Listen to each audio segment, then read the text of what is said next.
రాజులకు రాజు ప్రభులో ప్రభు అయిన యేసుక్రీస్తు నామమున మీకు శుభములు. ఈరోజు దేవుడు మనకు అనుగ్రహించిన వాక్య ధ్యానము ప్రవక్త అయిన యెషయా వ్రాసిన గ్రంథము 40వ అధ్యాయము 31వ వచనము. యెహోవా కొరకు ఎదురు చూచువారు నూతన బలము పొందుదురు, వారు పక్షిరాజు వలె రెక్కలు చాపి పైకి ఎగురుదురు, అలయక పరిగెత్తుదురు, సొమ్మసిల్లక నడచిపోవుదురు. ప్రియులారా, ఈ వాక్య ధ్యానాన్ని పరిశీలించినప్పుడు దేవుడు మనకి ఇచ్చినటువంటి అద్భుతమైన వాగ్దానములలో ఇది కూడా ఒకటి. యెహోవా కొరకు గనుక నీవు ఎదురు చూస్తే, అంటే నీ దేవుని కొరకు నీవు ఎదురు చూస్తే నూతన బలమును పొందుతావంట.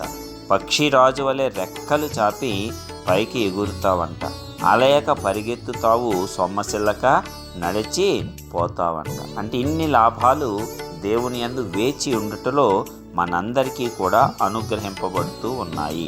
మొట్టమొదటిగా నూతన బలాన్ని పొందుతావు. ఎందుకంటే నీకు వయస్సు పెరిగే కొలది బలము తగ్గిపోతూ ఉంటుంది. అయితే దేవుడు నిన్ను నూతన బలముతో నింపటానికి సిద్ధంగా ఉన్నాడు. యెహోషువకు, కాలేబుకు సత్తువ ఇచ్చినటువంటి దేవుడు. మోషే 120 సంవత్సరాలకు కూడా ఖాళీ సత్తువ తగ్గిపోలేదు, కనుదృష్టి మందము కాలేదు. అట్టి రీతిగా నూతన యవ్వన బలముతో ఆయన మనలను నింపుతాడు. కాబట్టి ఆయనకు అసాధ్యమైనది ఏదియూ లేదు. పక్షిరాజు వలె రెక్కలు చాపి పైకి ఎగురుతారంట.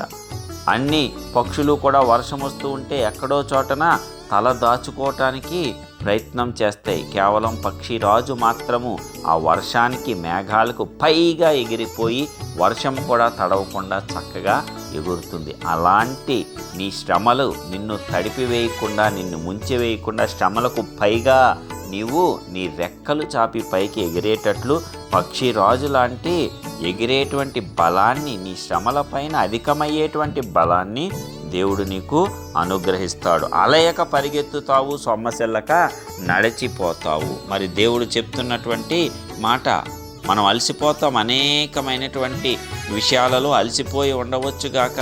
అయితే అలయక మనము సొమ్మసిల్లకుండా పరిగెత్తుకుంటూ నడుచుకుంటూ పోతాం. పరిగెత్తేవాడికి అలసట రాదా? వస్తుంది. కానీ దేవుడిలో నీవు నీ విశ్వాస యాత్రను పరిగెత్తుతూ ఉంటే అలసిపోవంట, అలసట రాదంట. నీకు సొమ్మసిల్లిపోవంట. దేవుడు పనులు నీవు చేస్తూ ఉంటే నీకు అలసట రాదు. నీ లోక సంబంధమైన పనులు చేస్తే అలసిపోతావు. దేవుని సంబంధమైన పనుల్లో నీవు పరిగెత్తితే నీవు అలసిపోవు. అందుకే పౌలు అంటాడు, నా గురి యొద్దకు నేను పరిగెత్తుచున్నాను. అలసిపోలేదు పౌలు. అనేక సంఘాలను కట్టాడు, అనేక సంఘాలకు పత్రికలు రాశాడు, బలపరిచాడు, పరిచర్య అత్యద్భుతంగా చేశాడు. దేవుని పనిని గనక నీవు చేస్తే అలవకుండా పరిగెత్తుకుంటూ ఆ పనిలో నీవు ముందుకు సాగిపోతావు. అలయక పరిగెత్తుకొని పోతావు, సొమ్మసిల్లిపోవు, నడుచుకుంటా వెళ్ళిపోతావు. దేవునిలో నీవు ఎంత నడిచినా ఎలాంటి అలసట నీకు రాదు, ఎలాంటి సొమ్మసిల్లటము నీకు కలగదు. కాబట్టి దేవునిలో వేచి ఉంటే ఎన్ని లాభాలు! ఈ వాగ్దానం ద్వారా దేవుడు మనలను బలపరుస్తున్నాడు. నమ్మి దీని నిమిత్తం ప్రార్థించి దీనిని తప్పనిసరిగా స్వతంత్రించుకుందాము. ఆయన కోసము వేచి ఉందాము. నూతనమైన బలాన్ని పొందుదాము. పక్షిరాజు వలె శ్రమల కంటే పైకి మనం ఎగిరిపోదాము. దేవుని పనిలో అలయక పరిగెత్తుదాము. అనేకులను దేవుని తట్టు త్రిప్పుటలో సొమ్మసిల్లక నడిచిపోదాము. దేవుని కృప మనందరికీ తోడుగా ఉండి వాగ్దానం మన జీవితంలో నెరవేర్చునుగాక. ఆమేన్. ప్రార్థించుకుందాం. మహోన్నతుడు అయిన గొప్ప దేవ, ప్రియ పరలోకపు తండ్రి, మీ ఘనమైన శ్రేష్టమైన నామానికి వందనాలు చెల్లిస్తున్నాం.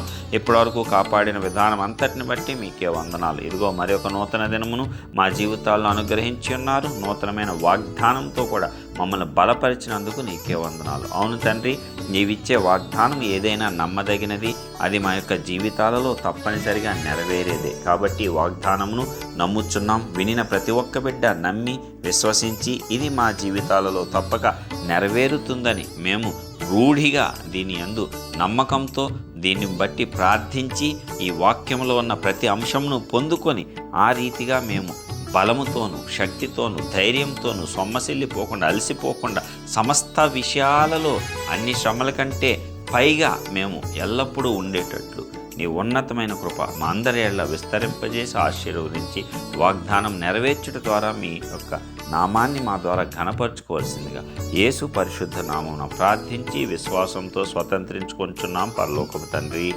ఆమేన్.